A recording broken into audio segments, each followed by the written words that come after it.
Hello everyone, welcome back to a new video on this channel. Today I am going to be talking about all the recent updates we have received regarding the ongoing NewJeans case. A lot of new court documents have come to light, revealing a shocking number of new allegations. Also, some of the members have recently been seen in public filming new content. So without further ado, let's get started.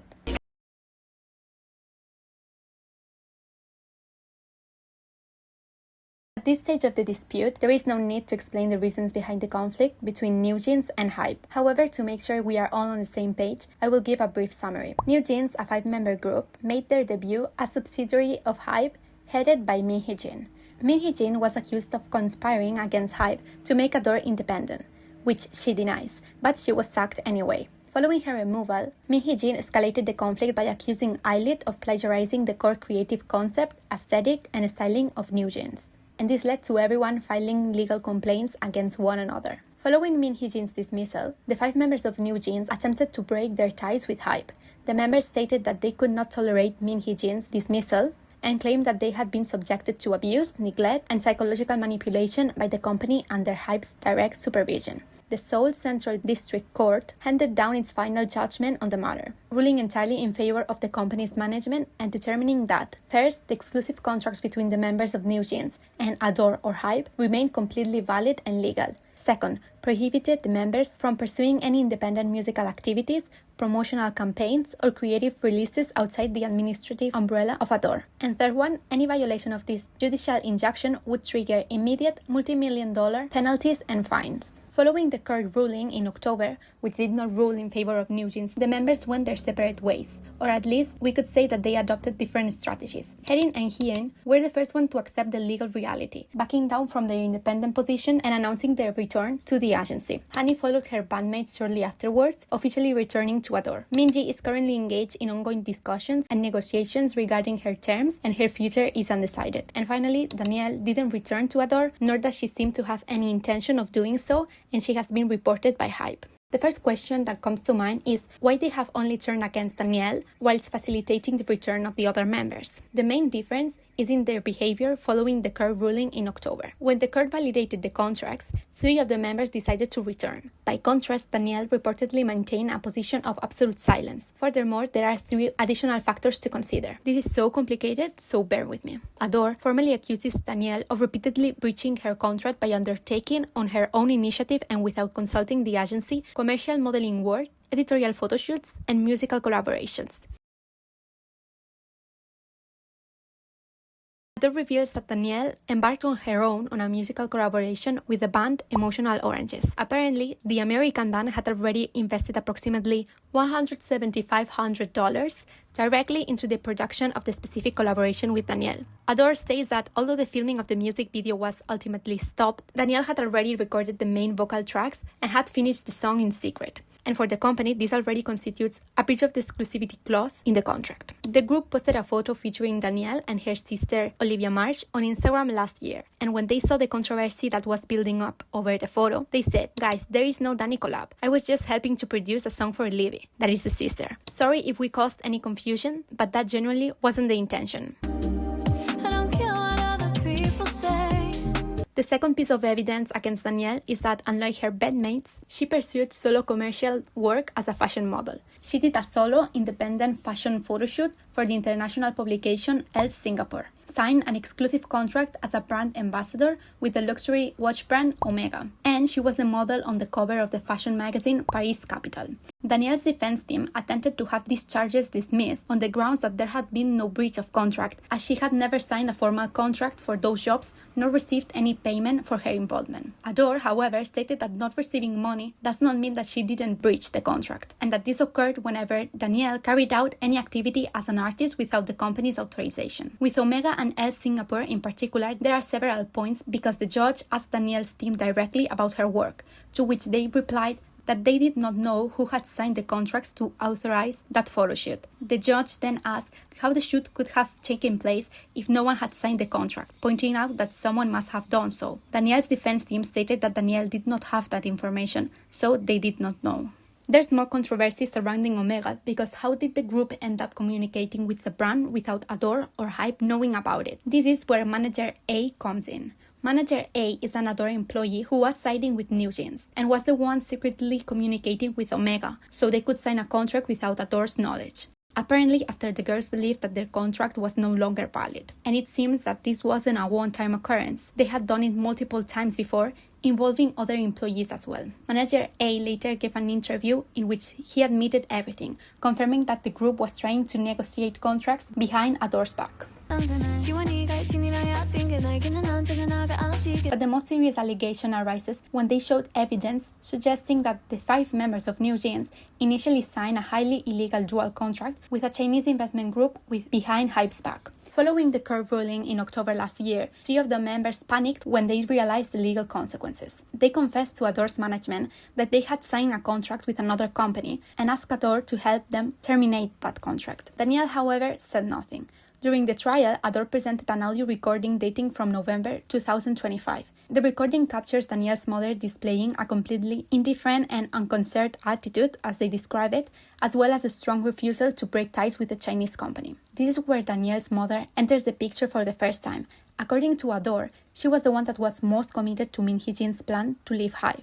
Apparently, it was Danielle's mother who personally arranged the collaboration worth $175,000 with emotional oranges, and it seems that she was the one who instructed the parents not to say anything to Adore if they asked anything about this dual contract. The Chinese entity in question is known as AAO, which is the direct parent company that organized and financed the major ComplexCon music festival in Hong Kong, the event at which NewJeans made their debut live performance of the track Pit Stop. According to Adore, the specific terms of this secret contract with AAO stipulated that the Chinese company was to receive all internal corporate data, schedules, and artistic information relating to NewJeans' day-to-day activities, as well as confidential commercial details of Adore's internal operations. To illustrate the gravity of this situation, if Hybe or Adore wished to organize a routine photoshoot with the group, they would be legally obligated to notify this company, which had appeared out of nowhere. The contract was for 9 months and was automatically renewable, meaning it would be renewed indefinitely unless one of the parties explicitly issued a formal notice of termination. Given that Danielle was the only member who refused to terminate this Chinese corporate contract, Adore is using this behavior as the main justification for suing her individually, whilst forgiving the other members. Min's exact legal position regarding this specific Chinese contract remains undisclosed. Leaked court documents reveal that an association was set up to fund NewJeans' independent music career without Adore having any knowledge of it. Min Hee-jin set a scheme whereby the mothers of the NewJeans members contributed huge sums of their own money to a joint family fund. They set up this account to get around Hybe's restriction and financial blocks. Although Danielle's legal defense team has attempted to downplay the significance of this shadow fund, describing it as harmless, occasional account intended solely to cover basic day-to-day expenses, Adore's financial audit revealed that the group was secretly laundering funds to cover significant operation costs such as the initial rental cost for the luxury venue used during the press conference at which NewJeans announced the termination of their contract, the ongoing rental cost for a private rehearsal studio. Most significantly, Min Hee-jin intended to share this particular studio with a completely new, as yet unannounced, boy group that she planned to launch independently under her new ghost company, OAK Records. The total cost of photography, styling, and design for the creation of the NJZ, the name the group had chosen for their relaunch as an independent group, and the logistical cost of labor, staff salaries, and travel allowances for the staff and crew mobilized for the unauthorized performance in Hong Kong. The relationship between the girls' parents and Min Hee-jin did not end there, as she was allegedly putting pressure on them by inflating their confidence with stories of backing from foreign billionaires. After meeting a magnate, she messaged the group she shared with the parents. Is he one of the Hong Kong's top 3 billionaires? I heard an extremely wealthy Hong Kong businessman contact us through someone he trusts and asked to meet, and one of the parents answered. People like that usually think in terms of just paying termination fees to take someone away. They think we can just buy them out by paying the price.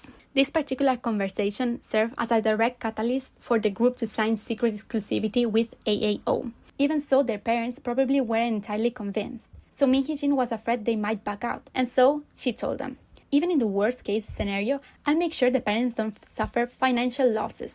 If you leave Hybe, we'll prepare compensation that can cover legal costs. Trying to save 100 million won could end up costing you tens of billions. penny wise, pound foolish. The evidence submitted by 𝒏🚪 to the court contains records of lots of text messages, and also Dispatch leaked a lot of information. Here are some of the things that we can see.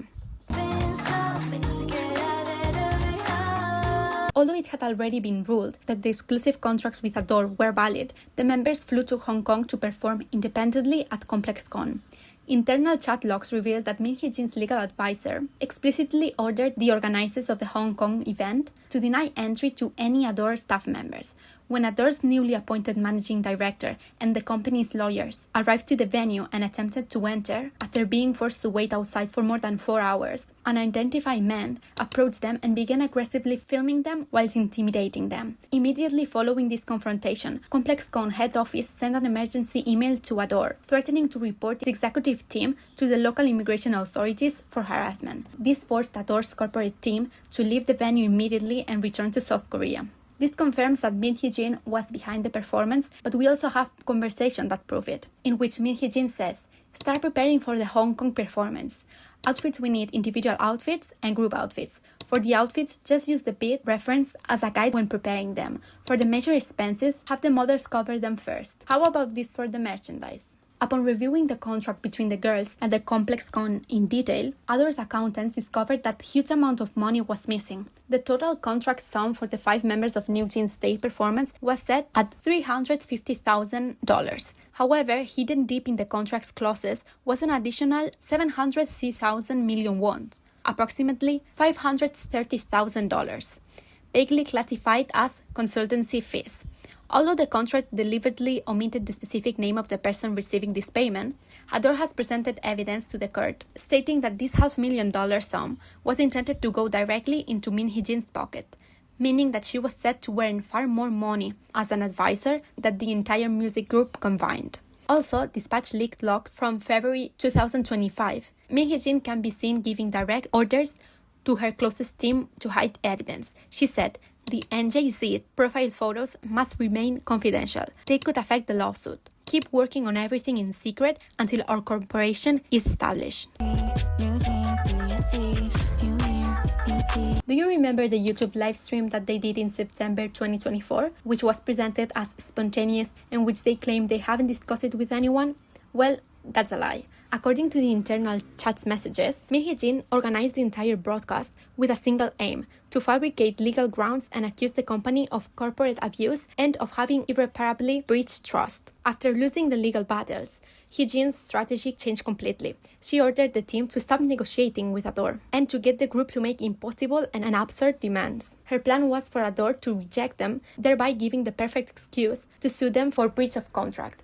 Min Hee-jin said, "Have Minji's and Danielle mothers go as representatives and demand things 𝒏🚪 won't accept, then record the conversation. Let's write a script and make the recording evidence more explicit and structured. We are going there to get them to reject our demands anyway. We are not actually trying to negotiate. The point is to build justification for not returning to 𝒏🚪. And as for what they were saying about not consulting Min Hee-jin or involving her in matters she supposedly had nothing to do with, it doesn't stop there, as Min Hee-jin allegedly rewrote the defense statement that the NewJeans members were due to submit to their lawyers. We have messages in which she's speaking to her lawyers and says, "The third paragraph might cause controversy. How about deleting it? I can remove it for you. What if we change it to I don't remember exactly? How about adding that the debtor, that is I-DLE, mocked them, NewJeans, through words and actions?" What does Danielle's legal team have to say about all of this?